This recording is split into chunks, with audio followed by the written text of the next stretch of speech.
Welcome to season 3, episode 6 of the Conversation Chat. Well, we were off last week due to schedule conflicts. Boy, ready to talk New York baseball with my co-host Elio and you all. So, without any further hesitation, here's Joe. Hey, Joe, how's it going? It is going great, Jamie. Again, long time no see, couple of weeks off. Very happy to see you. Not exactly happy with the way my favorite team has been playing here lately, but we'll certainly talk about that. And again, we got 2 weeks worth of stuff to talk about here. So I think we're going to have a great show. Can't wait to talk about it. It looks like they've been playing better the last 2 games, so that's good. To start. But anyway, Joe, guess what? I know I really do feel bad for you and the Mets and how they've started out this season, but our number one when it comes to this very important stat as per USA Today, and I'm going to read this article to you and tell you what they're number one in. At being a joke? So all hail the New York. What? I said what? They're number all one. Hail the New. All hail the New York Mets and their beloved baseball team in-house dining options. Citi Field, home stadium for the Mets, was voted stadium food in the nation for USA Today's latest Reader's Choices Awards. The US Today 10 Best Readers Awards for 2026 highlight the very best in travel, food, and drink and lifestyle. Every week, USA Today's 10 Best invites a panel of industry experts to nominate their favorite points of interest and attractions across a wide range of categories. This week, awards focus on baseball. Best stadium food. Located in Flushing, Queens, Citi Field is home to the New York Mets. The open-air ballpark ranked first among best baseball stadium food. I did hear that somewhere. Oh, go ahead. I'm sorry. Okay. Patrons can indulge an array of burgers and milkshakes from the Shake Shack, as well as in a variety of food that represents New York City's cultural identity. Eats range from classic New York-style hot dogs and salt pretzels to pastrami sandwiches and cheesesteaks. The stadium, which opened in 2009, can seat approximately 41,900 people. Go ahead. What were you going to say, Joe? No, like I said, I've heard that somewhere before, that they do have some excellent food options. I mean, every stadium does, I'm sure. But, yeah, that I heard that they were one of the top-rated food places, and that just confirms it. That's an excellent article. And I've had a chance to sample it myself a couple of times and would certainly agree. And we have other New York baseball-themed awards, too, though. The Brooklyn Sluggers, located in Brooklyn, ranked 9th among the best in batting cages. Popular with novices and sluggers alike, the spot has a team of trainers who can show you the ropes. Tarkins start at $3. When does anything cost $3 now, right? Right. Anyway, Yankee Stadium in the Bronx was voted 9th among best Major League Baseball stadiums. The stadium is one of the most recognizable landmarks. The stadium is one of the most recognizable. And the original structure opened in 1923, public in 2009. It has numerous on-site eateries, a museum, and seats roughly 46,000. Now we're going to get onto a regular scheduled program. I just thought that would cheer you up a little bit, Joe. Yeah, that's good stuff. We all love talking about food, right? Yep. Let's go on to the Yankees injury report, starting with left-handed pitcher Carlos Rodon, who is recovering from left elbow surgery. Rodon made his second rehab start for AA Somerset on April 30th. The lefty threw 76 pitches and 52 strikes, allowing 1 run in 5 1/3 innings played. Another start this time in AAA before the team decides his next options. Expected return sometime in May. Right-handed, or next is right-handed pitcher Garrett Cole, still recuperating from Tommy John surgery. Cole made his third rehab AA Somerset on April 29th. The 2023 AL Cy Young Award through 60 pitches, allowing 3 hits, 3 runs, and 3 strikeouts over 5 2/3 innings played. He is scheduled to make his next rehab start today with the High Hudson Valley Renegades. Next is shortstop Anthony Volpe, left shoulder surgery. Volpe's 20-day rehab window has closed, but the 25-year-old shortstop, guess what, Joe, will not be returning to the Yankees. I saw that. Mm-hmm. He will be optioned from the injury list to AAA Scranton Wilkes-Barre. The Yankees have decided to stick with Jose Caballero, as he has been one of the team's hottest batters. The 29-year-old also has been making great defensive plays as well. So let's turn it over to you, Joe, for some Mets news. Joe? All right, thank you. I was going to say with that Jose, you must have been watching a lot of Montreal Canadiens games lately. I don't know if you've seen that. And I know you're going to be watching a lot more Montreal Canadiens games coming up starting tomorrow, but we'll talk about that another time here. So lots going on with the Mets. And, on top of not playing well here, a lot of injuries starting to pile up, and we'll talk about that in a second. I'll go over some transactions here, kind of getting rid of some waste at first here. And Tommy Pham, they gave a start. Now, he had played with the Mets a couple of years ago, did okay with them. They brought him up for another shot. He went 0 for 13, and then they sent him back down to Syracuse. He refused that, so he is now a free agent. But in his place, it made room for an old friend that we talked about last year before he got hurt, pitcher Christian Scott, who is definitely making some great strides. Again, hurt his arm and was out for a while. So great to have him back here. And again, he had been in Syracuse for a little bit too. Like I said, just kind of trying to get back to where he was last year. So far with the Mets, it started 2 games, but only pitched a total of 6 1/3 innings. So again, brief starts there. He gave up 3 hits in those 6 1/3. 2 of them were home runs, so we'll keep an eye on that. A total of 3 earned runs so far. 9 strikeouts, though. So that's definitely getting back to where he was. So it'd take a little bit of time, and hopefully he can continue to progress and get back to where he was. Now, the Mets signed a few other players here. A guy named Austin Slater, who the Mets, before he got to the Mets, he's played for 6 different teams in the last 2 seasons since 2024. This year, earlier, he was playing with the Miami Marlins, was batting 174, so they let him go. I guess the Mets will be maybe the lucky number 7. Who knows? But just trying to pick up some depth. And, pretty much everybody on the Mets seems to be hitting 174, so he'll fit right in with them. Also picked up Andy Ibanez on waivers from the A's. We'll see what he can do. Now, as far as players that have been doing quite well with them and that they're very happy with, Luis Torrens playing a great backup catcher the last couple of seasons. And for a while, again, with Alvarez's injuries, he was the main catcher for a while and filled in very well. He actually signed a contract extension, which goes through 2028. So he'll be around with the Mets for a while longer, and certainly, again, a valuable player. Now, as far as injuries and people that have left and people that are coming back, now we were talking about pitcher A.J. Minter, and he's been making some rehab starts, and he's due back anytime. Certainly pitching depth is something the Mets, any team really, could use. He had left lat surgery, and he should be back this week sometime. But some guys have gone down that were doing pretty well. Luis Robert Jr. has what's called a lumbar spine herniation.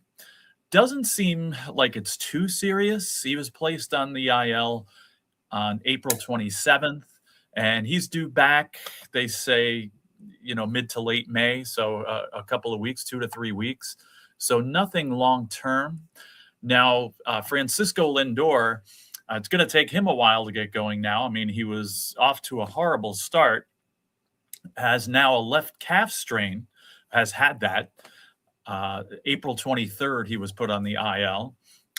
Saw him walking around at the Knicks game the other night, so I guess he had room to do that. But he's not due back for another month and a half. They're saying late May or even early to mid-June. So I guess if you want to put that in the middle, we're talking about a month from now that it could be for Lindor to come back. So, and then it's just going to take him that much longer to get going. So really a rough start for Francisco Lindor this season. Now, again, that lumbar spine thing here, Kodai Senga was put on the IL, same reason, April 28th. And he, again, same time frame as Lindor. Basically, we may not see him for a month. He was struggling, badly the last few starts. Some bright spots, or that were bright spots, Ronnie Mauricio had made some strides here and was making some contributions to the Mets, but fractured his left thumb, and this was just a couple of days ago here, put on the IL as of 2 days ago, the 3rd. It's going to be probably another month and a half before he can come back. They're saying late June, early July. So it's going to be a while before he can get back in the lineup. And then other guys, minor players, but still could help. Mike Tauchman, outfielder, left meniscus tear, mid-June return. Justin Hagerman has a fractured rib. He coming back around that same time frame. Jared Young was off to a good start. He tore the meniscus, not coming back till, they say, early to mid-June. So injuries starting to pile up at a time where the Mets really don't need them. And again, especially some of the bigger ones, Juan Soto had been out. He back now and doing well, but still they're going to have to deal with some of these and try to figure things out. And, we'll talk about some other news and some thoughts that I have after we hear some more Yankees news here. So, Jamie, I'm going to send it right back to you. Yeah, thank you very much, Joe. But I have to start out with some sad news about every Yankees favorite friend and broadcaster, John Sterling, passing away yesterday. Mm-hmm. Mm-hmm. The MLB lost a legendary radio broadcaster yesterday in John Sterling. The 87-year-old was making longtime memories for 36 seasons that will be remembered. The New York-born sportscaster began with the Yankees in 1989 on WABC. Mm-hmm. He broadcasted with many colleagues, but his last was with Susan Waldman until he retired in 2024. As one of the most adored announcers in the game, he was also known for his iconic lines. And one of the most heard is, "Ball game over. Yankees win. The Yankees win." Every time they win at the conclusion of the game. I hope I did it justice there, though. Joe, I was going to say, he would remember that was very good. Yeah, John, he'd be proud if he. I would think. Anyway, now we're going to move on to Yankees prospects. We're going to start with AAA Scranton Wilkes-Barre. But finally, after, I don't know, Lord knows how long, it finally happened, but better late than never. We're going to talk about their number one prospect who was just promoted from AA to AAA. And you know who I'm talking about here, Joe? Our Junior. Yeah. Yep. AAA already. And he doesn't turn 21 until June 2nd. Think about that. And he's already up on AAA. Yeah, that's awesome. No surprise, he's a fast though. developer. So, yeah. I told you, Evan velo in high school. He almost had 100-mile exit velo in high school, which is crazy to think about when they drafted him. Wow. So, he went 1 of 3 with 2 walks and a strikeout and was caught stealing and was picked off. He was very fidgety on base, Pat, but still reached safely 3 times in his AAA debut. Next, Oswaldo Cabrera. He was 2 of 3 with 2 walks. He's rebounded tremendously and is continuing to rake while recovering from his season-ending injury last season. Next, Spencer Jones. He went 1 for 5 with 3 strikeouts, but he had a solid week in AAA and is knocking on the door to make his major league debut. Spencer Jones is on the cusp, and everybody, including him, can taste it. But is there room for him at the table? The Yankees' number 6 prospect kept up his hot-hitting ways with a homer and 3 hits during AAA Scranton Wilkes-Barre's doubleheader split against Buffalo on Friday at PNC Field.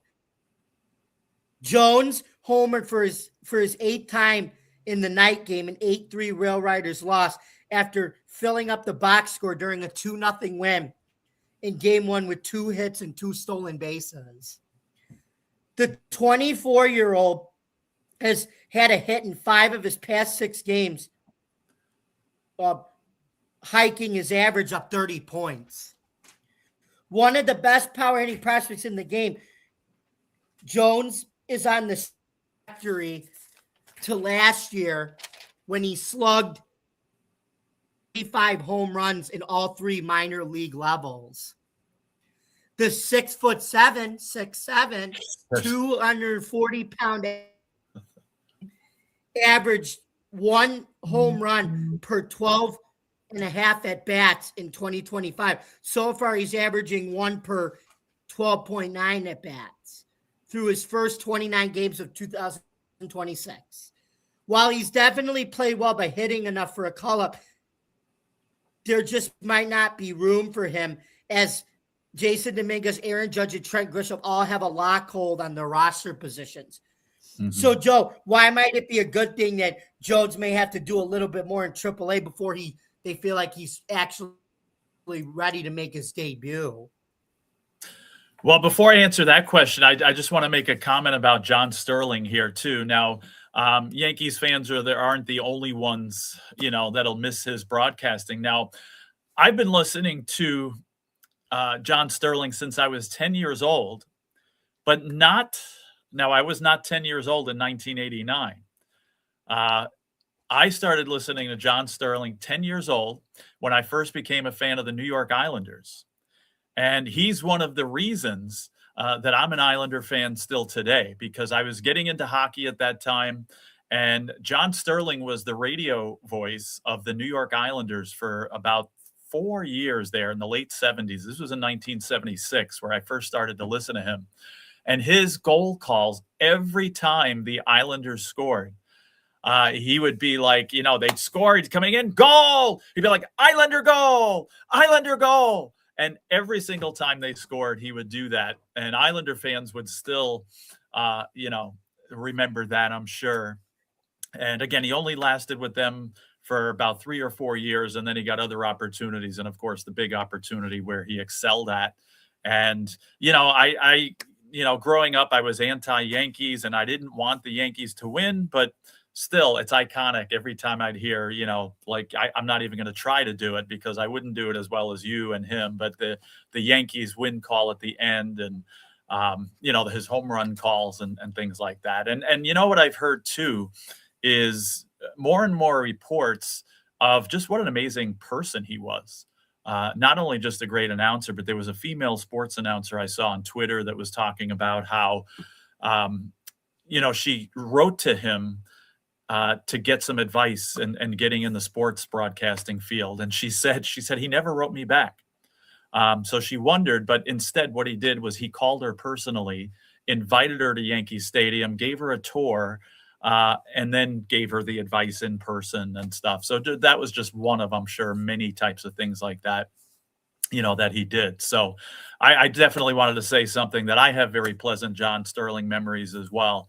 And certainly he'll be missed. But, going back to your question there and about guys getting called up, it seems like it's, especially with the Yankees, that they seem to do it at the right times. So it's sad for a player that can't get called up just because it's kind of overcrowded in the outfield and they already have a lot of outfield depth there. And, by the way, one of the best players in baseball there.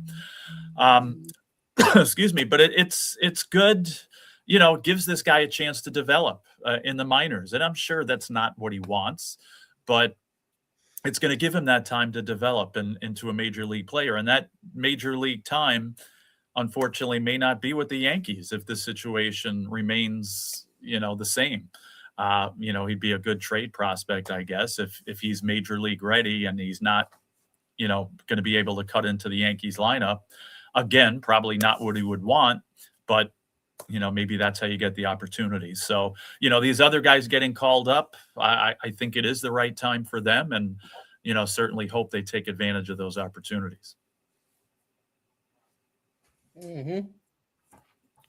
And how about George Lombard Jr. now only one step away from joining the Yankees, and he won't turn 21 until June 2nd. Yeah. And again, the time is right. And if he keeps pitching or, playing well, then that time might be sooner than later where he gets the chance with the big club. Mm-hmm. Okay, now we're going to move on to this is really funny. You know how the Mets could use pitching depth? I think the Yankees have a ton of – they could get a whole supply of pitchers. And I got another one for here, Joe. The flamethrower getting attention. The Yankees pitching rotation has just been the gift that keeps on giving in 2026. The starting five in the MLB leads the league in lowest ERAs, but they even have some dogs in the bullpen down on the farm. Where my dogs at? Anyway, one of these guys is 26-year-old Yavani Cruz. The Dominican athlete has a big arm, and he has shown that since being called up to AAA. He is 4-0 with a .82 ERA in 9 relief outings with the Rail Rider. He's striking out a whopping 13.9 batters every 9 innings while keeping their walks down to a 4.1 average. Oh, and it's awesome. Member our fastball club. I love that, Joe, right? Right. I do like control as much as I like velocity, but I love that velocity. Of you course. can tell he could be. What? I say most people do. That makes it exciting. Yeah. You could tell his velocity is definitely MLB ready, and his command looks good too. So with reliever Jake Bird struggling early and Aaron Boone and co. looking for another high fastball reliever, Cruz could get called up as either a permanent replacement or as a showcase for other teams to acquire him at the deadline. Joe, how do the Yankees keep finding these pitchers as if they are like underneath their Christmas tree every December? I mean, remember we were talking about how the Pirates kept finding these guys. Remember with Bubba Chandler and Jared Jones and Paul Skeens, but now it looks like the Yankees are the Yankee scout team is telling Pittsburgh, hold my beer. We're doing this now, Yeah, and you just said the S word there. That's exactly what I was going to say. It's superior scouting, and it's no coincidence that these teams find these gems. It's just like I said, superior scouting, and you got to give those guys kudos to the Yankees because again, this is not by accident. This is because they know what to look for, I guess. They know where to find them, and they know how to develop them. And the kudos to the Yankees and the Pirates, and I'm sure there's some other teams out there that are doing the same thing. Maybe not as well as these teams, but their scouting definitely has to be credited because again, it's no coincidence that they're finding these guys. Mm-hmm. And how can this kid showcase his arm to show that he could stay with the Yankees permanently instead of being displayed as a trade deadline case or acquisition?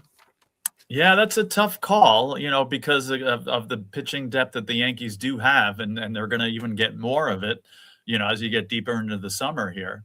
So that's a tough question. And he's just going to have to go out and do his thing. Don't worry about that. Just go out and be the best pitcher you can be, continue to learn, continue to improve, and just let that other stuff happen as it happens. But just go out and be yourself. Again, show off your talent, try to improve it, find ways to do better. And just, again, don't worry about what's going to happen beyond that. Speaking of Yankee Hispanic big arms, how about another one here is Elmer Rodriguez gets his shot. Let's see. So Elmer Rodriguez at last made his MLB debut since being acquired from Red Sox in exchange for catcher Carlos Narvaez. The 22-year-old athlete showed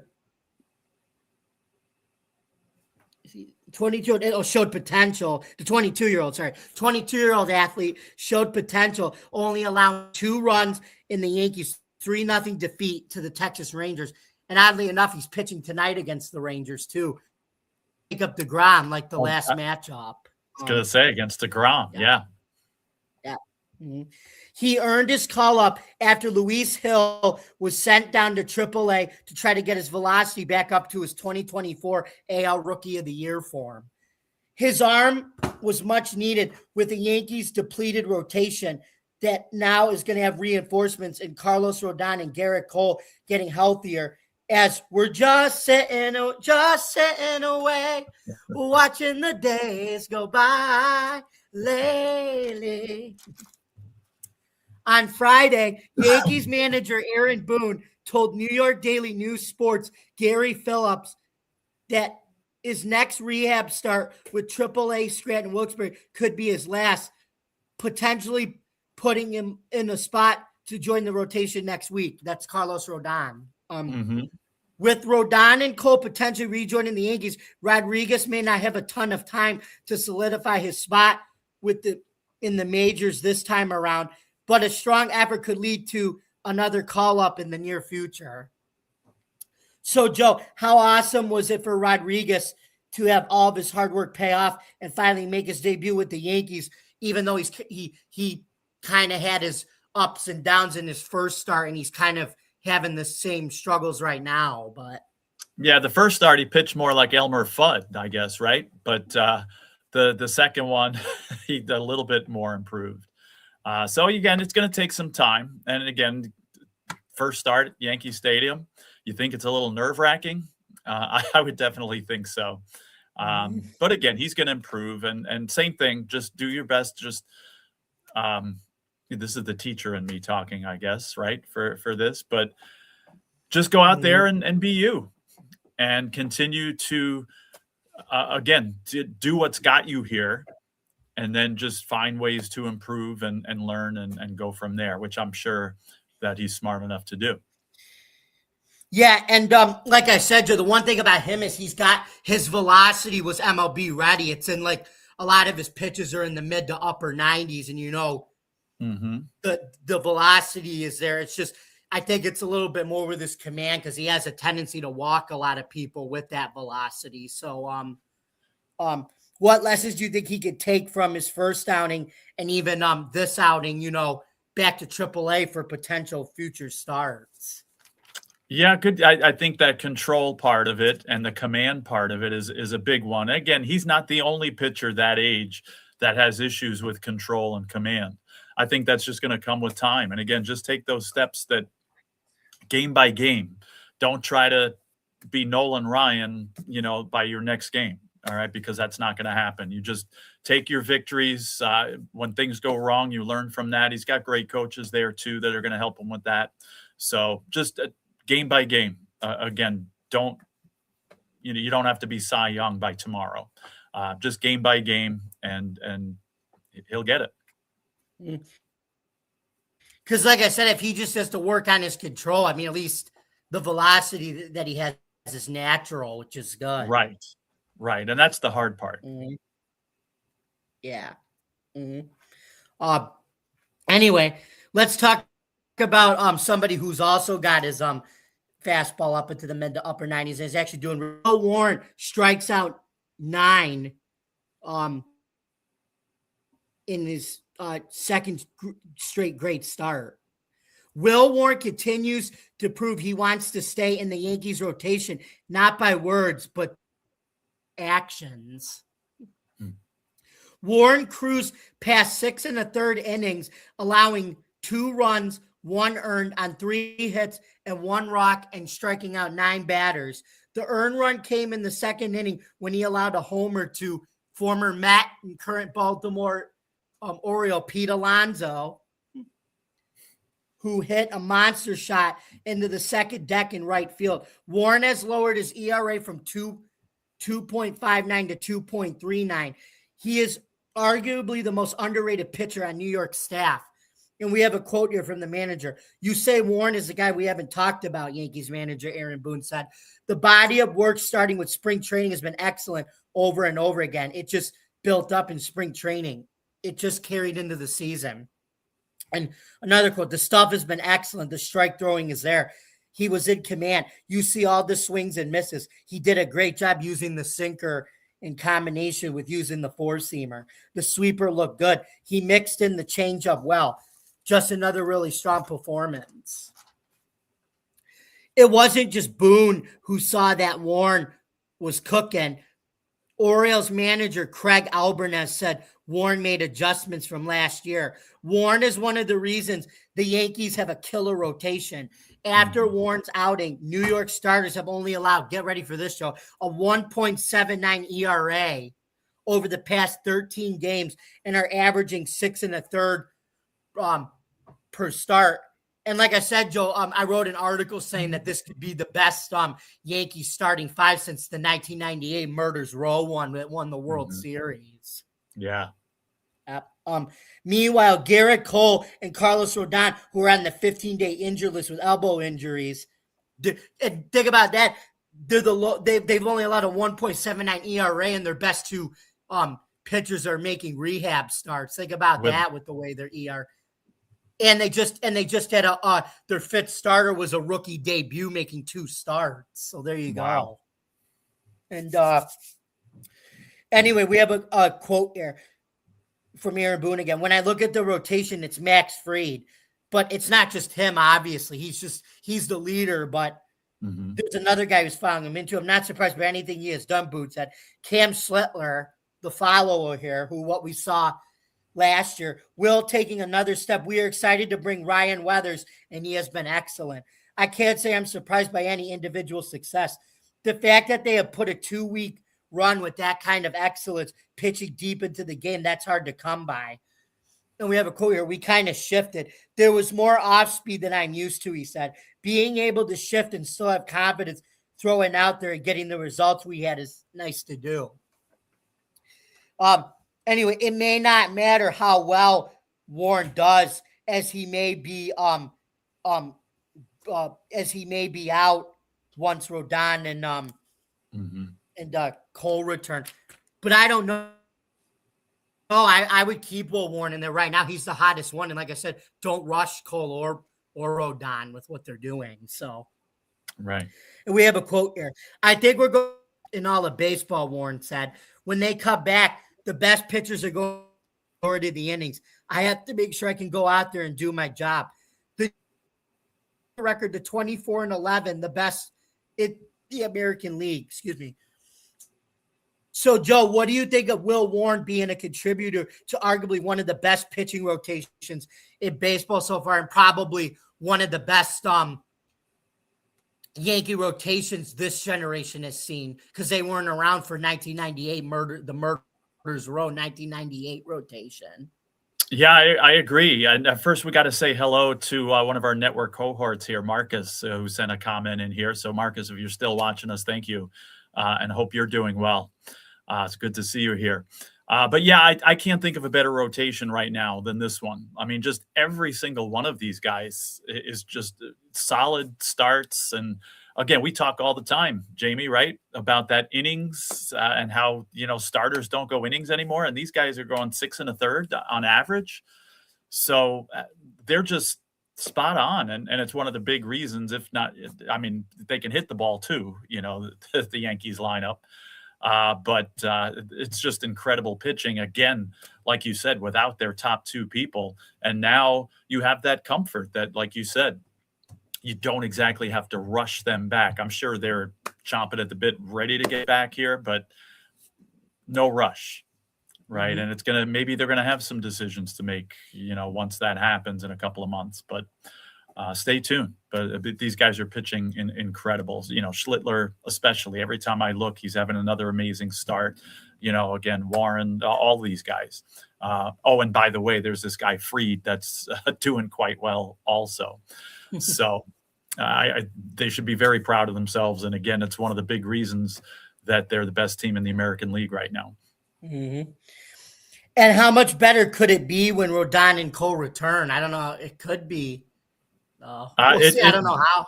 It will be better. And again, you have that comfort too. If, let's say, these guys maybe are not used to pitching a lot of innings, and if it starts to catch up to them in the summer, let's say, as we get into July and August, when those other guys are back, it might come at a time where they start to wear out a little bit. And, maybe some of the regression switches a little bit and they struggle a little bit because, again, not being used to that load, or teams maybe figuring them out, and they're going to have to make some adjustments to that. So there's room for that. So there's a lot less pressure on these guys. If they start to regress a little bit, then, again, you got Rodon and Cole to step in. So it's really just a win-win situation. And this rotation is only going to get better once those guys come in. Mm-hmm. Yep. So now let's turn it over one more time. We're going to celebrate to Joe for some more Mets news. All right. Well, thanks, Jamie. Thanks for that excellent Yankee news. Got to be honest, though, there's not a lot of celebrating going on here in Mets land. And I tell you what, I'm glad. Not that I'm glad. I mean, I missed the podcast last week and wish, we had it. But I would have been a lot more fired up last week's podcast and would have ripped into this team a lot more than I am going to now had we been on last week, because they were coming up one of the lowest points in their recent history. How about scoring one run in a Sunday doubleheader at home against the booming dynasty of the Colorado Rockies, who was historically one of the worst teams ever in baseball last year? Again, they're improved this year, yes, but to score one run in a doubleheader at home against them and get swept off your own field by the Colorado Rockies, that's one of the low points of low points here. So again, some time has gone on here and it's kind of not as fresh as it would have been a week ago. And I'm going to be honest with you. Now I'm going to talk about some things I've been following. I love hockey. The local team here is making a playoff run, and there's other great hockey going on. I love basketball. The New York basketball team is making a run, and I seriously think they're going to the NBA Finals. That's what I'm paying attention to these days. So, again, the fact that the Mets are playing awful and bad things are happening, I'm not watching these games, So there's other things going on. So it's not like I'm sitting in front of the TV getting ticked off. When I'm on my phone reading about the garbage that's happening, I do. But I have a few theories here that I'm going to discuss. Now, let me give the weekly rundown here first. Now, since we spoke last, the Mets are 6-6. So you may think, well, that's not the end of the world. But again, when you're losing games and getting swept at home by the Rockies, losing to the Twins, I think they won 2 out of 3 of that series, but losing 14-2 to the Washington Nationals, again, that's not good. All right. Now, the Mets were outscored 55-47. Though one of those games, again, was losing 14-2. So if you take that out, giving up 54 minus 14, what's that? 41. Giving up 41 runs in 11 games. That's not awful. So really the pitching hasn't been that awful. Again, minus one bad game there. And again, they gave up 8 in another and had some bad games, but they're losing games 1-0 and 3-1 and stuff like that. So obviously it's the hitting that's the biggest problem. And I'm not going to go through the stats like I normally do because I think there's other things to talk about here. The stats suck for everybody except Juan Soto, pretty much.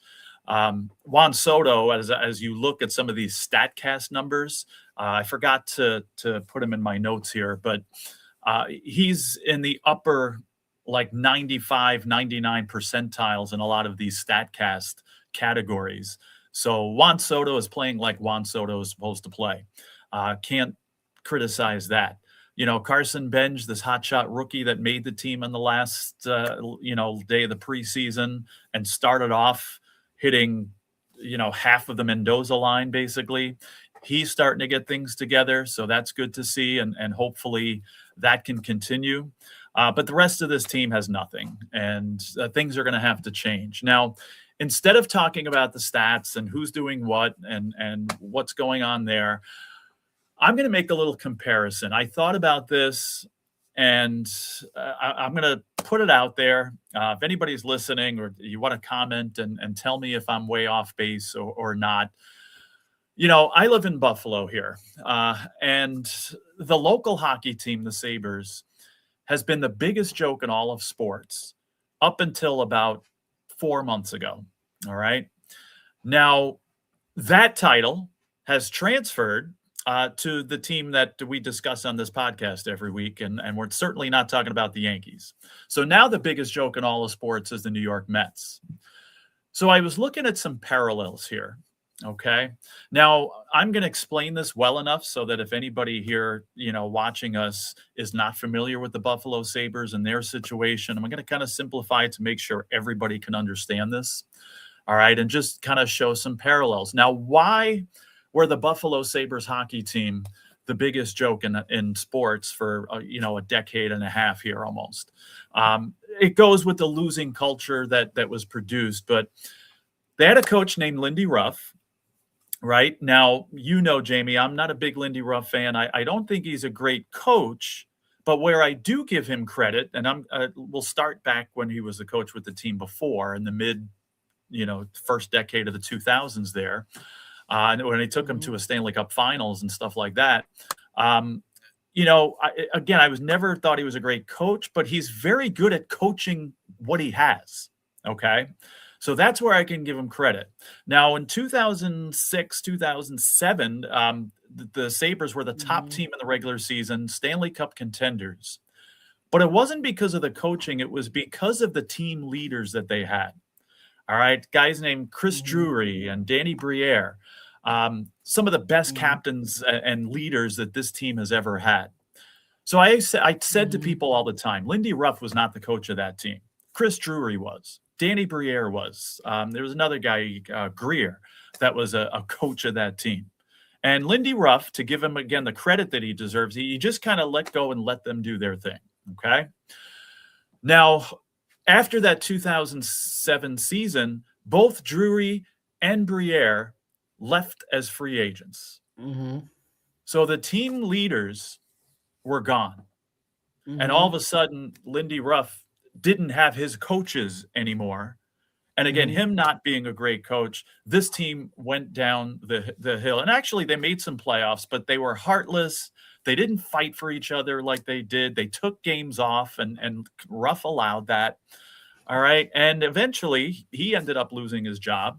And again, it was just hockey hell for, up until December of 2025. Mm-hmm. Now, last season, the Sabres brought him back. I thought it was a mistake. I didn't think he was the right guy to fix this team. And again, they didn't do well last year, not necessarily his fault. And again, all of a sudden now, in December of 25 and throughout, now all of a sudden this team became good. All right. And what's one of the biggest reasons that they became good? They're changing of the general manager too. Well, I think you want to talk about the culture. I was going to say that the culture changed when the new general manager came in. Okay. Yeah. But the players, the team leaders that they have, all of a sudden stepped up. Now, Alex Tuck, he's not the captain of the team. Darlene is, but I really think Alex Tuck is the true leader of this team. He's been on a Stanley Cup Finals team. He's just got that leadership mentality. Tage Thompson, Darlene, some of these guys that have been with the team, all of a sudden decided to step up and become leaders.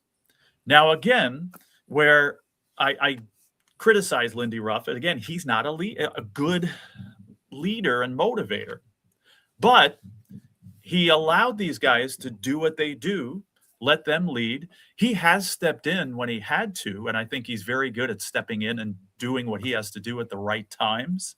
So I do, I do commend him for that.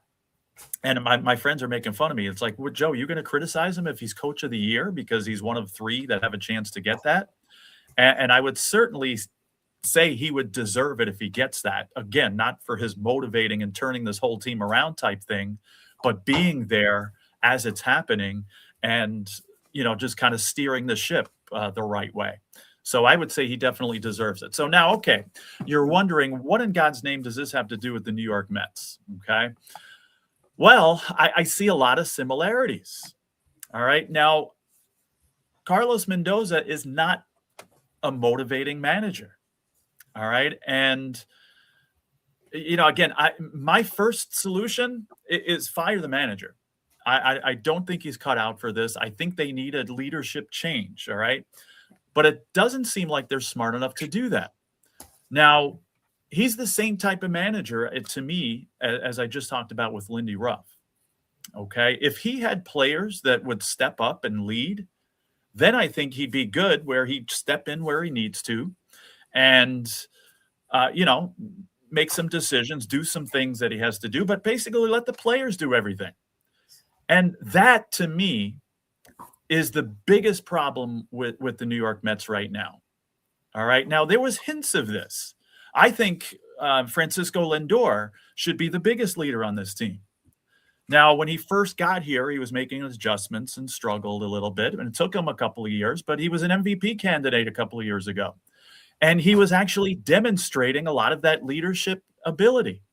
And what happened when he did that? This team took off to the NLCS. All right. And he, again, was an MVP candidate. He took the team on his back, led them. Yes, there were some big hits by Alonso and other players. But when Lindor decided he wanted to be a leader, look where this team went. All right. With, look who was managing it. Okay. Now, you got Soto, who's still kind of getting used to things. The problem with him is I don't know if he's like leadership material, maybe eventually. Again, he lets his bat do the talking. He's doing incredible since he's got back from the injured list. Maybe in time he takes it over. But here's the problem with the team they have now. They're not short on talent. Half the team is new, though, and any potential leaders that could have stepped in, guys like Alonso, McNeil, Nimmo, they're all gone.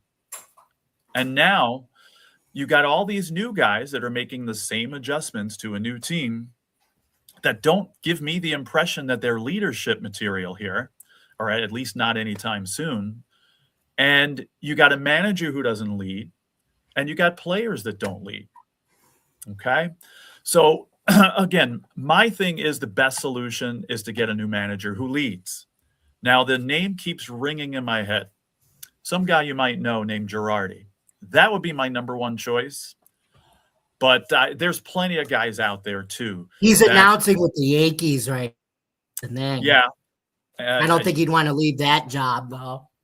No, you don't think he would want to take it? He would want to manage the – I mean, with the mess that the Mets are in, I don't know. I don't know anybody that would want to manage this team right now. That's the problem.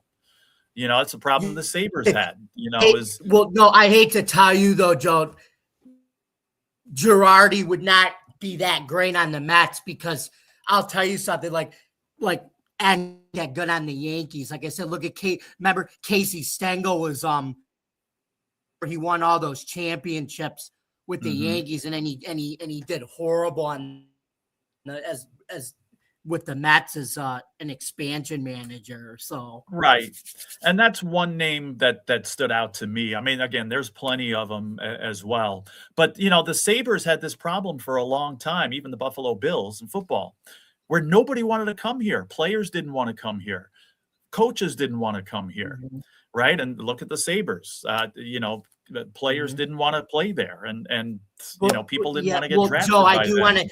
No, I do want to know why they were so good with Lindy the first time around. And nobody ever says this, but I'll say it. What Uh-huh. happened? What happened? The prior season, before the 05-06 season. What was going on before that? Well, there was no season.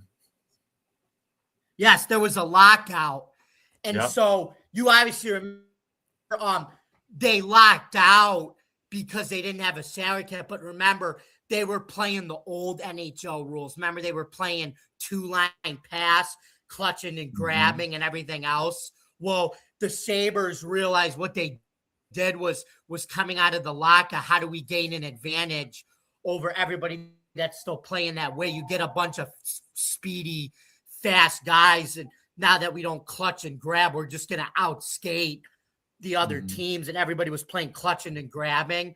But then when they got rid of Briere and Drury, everybody started building that same type of team with Crosby and Kane. And now if you watch hockey now, the way the games play is the way the Sabres did coming out of the lockout. The Sabres changed the way the game is played now, where everybody plays with speed and everything like that. So Lindy had the advantage of coaching a great team coming out of the lockout, and Darcy Regier was just really smart about what they had to do coming out of it. That's why. Mhm. And that's a very good They were point. just faster than everybody, and everybody was still playing clutching and grabbing. That's why. Right. Yeah, I stopped watching hockey for a while because it was so bad. But just a couple of more things to say about this here is, again, whoever it is, if you're not going to get rid of this manager, then you got to get some really high character guys in that locker room that can be team leaders, and do something about that. Now, the last thing I want to say is, I heard something on Twitter, this rant, and it was a polite rant. I mean, he wasn't being obnoxious. There's anybody in New York would know this guy named Don LaGreca, who's on ESPN radio in New York. And I saw this rant on Twitter, and I thought he was right on with everything he was saying. Now, he agrees too. He thinks that the Mets should get rid of Mendoza, and that's the logical first step. All right. Now, he says this, and a couple of things he said during this rant. He said, if David Stearns is keeping Carlos Mendoza, which apparently it seems that's happening, then he's admitting that this problem with the Mets is not a Mendoza problem. It's a roster problem. And guess who created that roster? So he's saying Stearns, then, if he's saying this is the roster problem that he himself created, then he needs to own that and say that it's on him. I thought I brought in the right guys, but I admit that I didn't. And now I'm going to have to do something about it and make some changes. So you say something like that, the players hear that, it's got their attention because they hear, oh, shoot, there might be some changes. Maybe I'm one of those changes. And he says, the general manager has to come out and say, everybody is on notice. All right. And again, once again, he should own it and just walk away. And all he's got to do in a press conference is say, that's it. I own it and I'm going to fix it. And he said, even, what they should have done before the plane ride home coming from LA, for example, is he should have went to the Mets and said, look, anybody here that does not want to be here on this team, please raise your hand. He says, if you raise your hand, I promise I'll move you. I'll cut you. I'll, DFA you. I'll do whatever. And don't even get on the plane then. All right. And then after that, you say, well, who's with me then? And you kind of get the players on board. And he says, look, you can't just sit around and wait for this to get better. He said, losers do that. You have to own this, correct it, fix it, and put any player on notice that if you don't pull your weight here, you're gone. And at least maybe that is because again, what I say about this team all the time, I said it at the last half of last year. I've been saying it at the beginning of this year. Heartless. No heart, no fire, no motivation, no desire.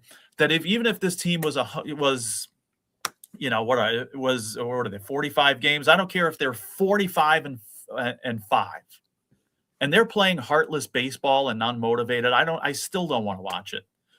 They're 13 and 22 now. I don't care if they're 3 and 42. If they're playing with heart and fire and motivation, I'll watch every single game. Okay. You need that fire. You need that heart.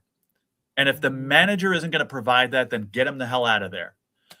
If he is, and if you think he's the guy, then you, the general manager, you do something about it and you fix this problem. That's what this guy was saying. I agreed with him 1,000,000% on that. And I think that's where we have to go with that. So, but it's like, here's the right. But here's the thing though, Joe, like what's a GM or what's a manager supposed to do to fire up a roster that has a $400 million payroll? I mean, that's what you have to be careful with too. You know what, though, when it's this bad, and that's a very good question, by the way. But when it's this bad, and again, that's why they're the biggest joke in all of sports. You know, if they had an Oakland A's payroll or a Tampa Bay Rays payroll, and they're struggling here, okay. But no, this is the second biggest payroll in baseball. And you got some really good players on this team that are playing like they don't even care. Hey, you're a major league manager. That's one of your jobs. And if you can't do it, I mean, again, I don't know what he's trying. I'm sure he is, but whatever he's doing is not working. So again, if you tell me that Mendoza's the guy, David Stearns, okay, well then what are you going to do to fix it? That's what we got to see. So, you know, again, they're 13 and 22, 11 and a half games back. And that's why I say, if a change is made now, it's Cinco de Mayo. I mean, there's still 1 billion games left in this season. I think of teams like the Florida Marlins, who fired their manager on like May 30th the one year and come back and win the World Series. And, you know, it's happened other times too. And again, much later than now, where teams righted the ship and got going and played into the World Series. So it's not too late. That's what bothers me even more, is that they're not making any changes, thinking it's just going to fix itself. So we'll see. I mean, they were rained out tonight. They got 2 more against Colorado, weekend series in Arizona, which again, win 2 out of those 3. And then some tough series next week, a 3-game series in the beginning of the week against the Tigers at Citi Field. And then any idea, Jamie, who they're playing on the weekend next week? That's it. So that would, you know, a way to correct themselves. But so that's where I am. And so I think more important than talking stats is just, you know, that's where it's at. And we got a lot of comments here, Roger here, which we appreciate. I don't have my glasses in, so it's kind of hard for me to see exactly what you're saying there. But let's go Mets, sweep the Yanks. Okay. I won't argue with you there. I saw that. But yeah, so we appreciate the comments. Thanks for staying with us here and staying for my little mini rant. Again, that's about as heated as I get. You know, my students get disappointed. It's like, wait a minute, you yelled at us without yelling at us. You know, that's kind of how it is. But yeah, so they better do something fast, and we'll see what happens. So I'll send it back to you. Yeah. So anyway, guess what, Joe? It's now that time in our show for a question of the week. So give it a try. Yes, I would love that.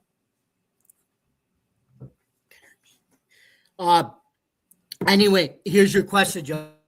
Guess which one of these players hit the most home runs in the 1990s? The steroid era, as we call it. The era that saved baseball from the 1994 lockout. Okay. Adam always reminds me of that. Thank you, Adam. We have A, Mark McGuire. B, Barry Bonds. C, Sammy Sosa. He always used to do that when he came up to bat or hit a home run. Or D, the admirable Ken Griffey Jr. Very good question. Now, this is in the 90s. Yep. All right. I had a one in my head before you said anything, and you did mention him. So I'm going to go with my gut there. I am going to say Mark McGuire. No, it was actually Ken Griffey Jr. It was Ken Griffey Jr. Had the most with 382, followed by Barry Bonds with 361. Sammy Sosa with 332. Mark McGuire had the fewest on this with only 245. Really? And When that, did he- imagine he couldn't even cheat. He cheated. He couldn't even cheat right. At least Barry Bonds and Sammy Sosa cheated right. Mark McGuire only hit 245 and he was juiced up. Think about that. Yeah. Hey, I found a question that my friend Tom sent me. He wanted me to ask you this one. So let's, do you want to try a trivia question, Jamie? Yeah, sure. All right. Now, again, I don't have my glasses on here, so it's kind of hard to see. Now, he says, which New York Yankees leadoff hitter holds the record for the most home runs in one season? Which leadoff hitter? Yes. Leadoff hitter holds the record for the most home runs in one season. Now, I got the names Soriano, Jeter, Henderson, Gardner. Soriano. The correct answer, Soriano. Yeah. 13 home runs in the leadoff spot. I don't see what year it was. It cut off, but you are correct. So Jamie 1, Joe 0, as far as trivia answers correct this week. Hey, Joe, I actually have. Well, I have. This could be a huge what if. You know, it's really funny about the Yankees. You know, when they guess, you know how they traded Alfonso Soriano, right? Mm-hmm. Guess who they ended up getting for him? Alex Rodriguez. Isn't that what's funny about it? What if they imagine if they for Rodriguez and they kept Soriano? I wonder what would have happened.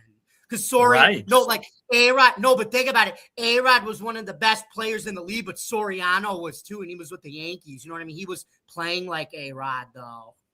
Yeah, that's very ironic. I don't think I was aware of that.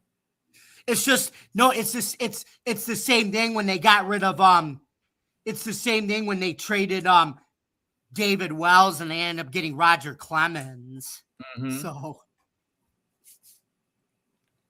But both Roger of also those guys were great. Same thing, both Soriano and A-Rod were great players. That's the funny thing. That is great. So, hey, our Roger says go Sabres too. I could see it here. Yeah, go Sabres. You know, he agrees that the leadership culture is where it all begins. Mm-hmm. You know, Casey was 80 years old when he took over the Mets. So the years the Mets team. Well, yeah, that was an expansion team. So, you know, that team had like probably a bunch of like veterans that were way past their time and rookies that were basically not ready for the big leagues back then. Right. Yeah, nobody was going to get that team to win. But yeah, Roger, thank you for the comments there. We appreciate you watching and commenting. Well, it looks like we come to the end of our show. So, Joe, where can we find you in the social media world on Tuesday, Cinco de Mayo, 2,000,026? Yeah, this Spanish teacher always appreciates Cinco de Mayo. So I could be found on Twitter X, you know, where I posted a video of La Greca saying what I shared here. So, you know, that and some other statistical information, Juan Soto's barrel rates and excellent StatCast numbers, other statistical stuff, Twitter X, Joe Dell Sports is my handle there. sometimes on some shows on this network too. Hopefully throughout the summer, I can make regular appearances on those as well, once my schedule calms down. You can follow me. You find me, yours truly, on Bill's Chat 1 at Bill's Mafia Chat, and also Jamie Molloy, the unbiased journalist, at DJ Dog Tags on X, Buffalo Down, and theforkball.com, where I write about all sports. Please don't forget to subscribe to our YouTube channel. Don't forget to like, comment, and subscribe, and ring the bell for all notifications. For more, content on Driving to the Top Productions, you can find us on YouTube, Twitch, Facebook, X, wherever you consume your podcast. For Joe Dalio, this is Jamie Molloy, and we look forward to seeing you next week on the Subway Conversation Channel on Driving to the Top Productions. Good night, everybody. And like Roger says, adios, amigos. Mm-hmm.